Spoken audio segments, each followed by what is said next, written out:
موسیٰ علیہ السلام نے اپنے رب کی خدمت میں عرض کیا، اے میرے رب، جنت میں سب سے کم درجہ جس شخص کا ہوگا اس کا کیا حال ہے؟ تو اللہ تعالیٰ نے سب سے آخر میں جنت میں جانے والے شخص کا حال بیان فرمایا کہ جب اسے جہنم سے نکالا جائے گا تو وہ شخص جہنم کی طرف دیکھ کر کہے گا، بڑی عزت اور برکت والی ہے وہ ذات جس نے مجھے تجھ سے نجات عطا فرمائی۔ اللہ تعالیٰ نے مجھے ایسی نعمت سے نوازا ہے جیسی پہلے اور بعد کے لوگوں میں کسی کو نہیں دی۔ وہ اسی گمان میں جہنم کے کنارے بیٹھا ہوگا کہ اچانک دور سے ایک درخت نظر آئے گا۔ وہ درخت کو دیکھ کر کہے گا، اے میرے رب، مجھے اس درخت کے قریب کر دے تاکہ میں اس کے سائے میں بیٹھوں اور اس کا پانی پیوں۔ تو اللہ تعالیٰ فرمائیں گے، اے ابن آدم، اگر میں تجھے یہ سایہ نصیب کر دوں تو غالباً مجھ سے اس کے علاوہ کوئی دوسری چیز مانگے گا۔ تو ابن آدم پختہ وعدہ کرے گا، نہیں میرے رب، اور کچھ نہیں مانگتا، بس صرف اس درخت کے قریب کر دے۔ چنانچہ اللہ تعالیٰ اس کو اس درخت کے قریب کر دیں گے، اس کے سائے میں بیٹھے گا، اس کا پھل کھائے گا اور وہاں کے چشمے کا پانی پیے گا۔ اسی حال میں ہوگا کہ پہلے درخت سے بہتر ایک اور درخت نظر آئے گا۔ وہ کہے گا، اے اللہ، مجھے اس درخت کے قریب کر دے تاکہ اس کا پانی پیوں، اس کے سائے میں بیٹھوں، تیری عزت اور جلال کی قسم، بس یہ دے دے، مزید کچھ نہیں مانگوں گا۔ اللہ تعالیٰ فرمائیں گے، اے ابن آدم، کیا تو نے مجھ سے وعدہ نہیں کیا تھا کہ اس درخت کے بعد کچھ اور نہیں مانگوں گا؟ وہ کہے گا، بس اللہ یہ دے دے، اور کچھ نہیں مانگوں گا۔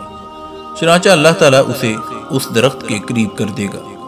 اسی حالت میں ہوگا کہ پہلے دونوں درختوں سے زیادہ بہتر اور زیادہ خوبصورت جنت کے دروازے کے قریب ایک اور درخت نظر آئے گا۔ وہ صبر کی کوشش کرے گا، مگر صبر کہاں؟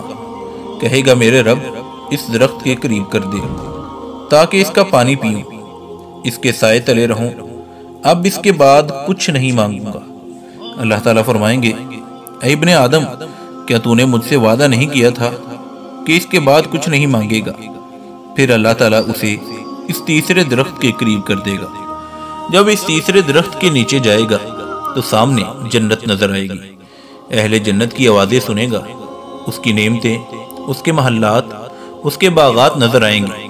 وہ ان کو دیکھتا رہے گا لیکن بالآخر صبر نہ کر سکے گا اور کہے گا، اے میرے پروردگار، مجھے اس جنت میں داخل کر دے۔ اللہ تعالیٰ فرمائیں گے، اے ابن آدم، مجھ سے تیرے تقاضے کو کون سی چیز روکے گی؟ کیا تو اس بات سے راضی ہے کہ پوری دنیا تجھے دگنی کر کے دے دوں؟ بندہ کہے گا، اے میرے پروردگار، کیا تو میرا مذاق اڑا رہا ہے؟ حالانکہ تم سارے جہان کا پروردگار ہے۔ تو اللہ تعالیٰ اس بندے کو کہیں گے، جاؤ جنت میں داخل ہو جاؤ۔ وہ جب داخل ہونے کے لیے جائے گا تو اسے ایسا محسوس ہوگا کہ پوری جنت بھر چکی ہے۔ تو وہ کہے گا، اے میرے پروردگار، یہ کیسے ممکن ہے؟ لوگ تو اپنی اپنی جگہ لے چکے ہیں اور اپنا اپنا حصہ قبضے میں کر چکیں گے۔ اللہ تعالیٰ فرمائیں گے، تم پسند کرو گے کہ تمہاری ملکیت دنیا میں کسی بادشاہ کے ملک جتنی ہو؟ وہ کہے گا، ہاں میرے رب۔ اللہ تعالیٰ فرمائیں گے، ہم نے تجھے اتنی ہی بادشاہی عطا کر دی اور 5 مرتبہ زیادہ بڑی سلطنت عطا کر دی۔ وہ کہے گا، میرے رب، میں خوش ہو گیا۔ اللہ تعالیٰ فرمائیں گے، یہ تیرے لیے ہے اور 10 گنا زیادہ اور بھی، اور تیرا دل جو چاہے اور تیری آنکھ کو جو کچھ بھلا لگے گا، ہم نے وہ سب کچھ تمہیں عطا کر دیا۔ پھر جب وہ جنت میں داخل ہوگا تو وہاں حور عین میں سے اس کی 2 بیویاں اس کا استقبال کریں گی اور کہیں گی، تعریف اللہ کے لیے ہے جس نے تمہیں ہمارے لیے اور ہمیں تمہارے لیے بنایا ہے۔ پھر وہ کہے گا، جو کچھ مجھے ملا ہے ویسا کسی کو نہیں ملا ہوگا، یہ سب سے نچلے درجے والا جنتی ہوگا۔ حضرت موسیٰ علیہ السلام نے عرض کیا، یہ تو سب سے کم تر درجے کا جنتی ہے، اور اعلیٰ منزل والے جنتی کی کیا شان ہوگی؟ تو اللہ تعالیٰ فرمائیں گے، وہ ایسے لوگ ہیں جن کو میں نے چنا، اختیار کیا، ان کی عزت کو اپنے ہاتھ سے جمایا اور اس پر مہر ثبت کر دی۔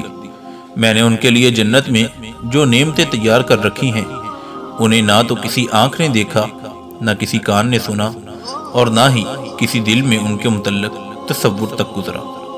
تو عزیز دوستو، یہ سب سے ادنا جنتی ہے جو آخر میں جہنم سے نکال کر جنت میں داخل کیا جائے گا۔ اللہ تعالیٰ اسے 10 زمینوں کے برابر جنت عطا کریں گے۔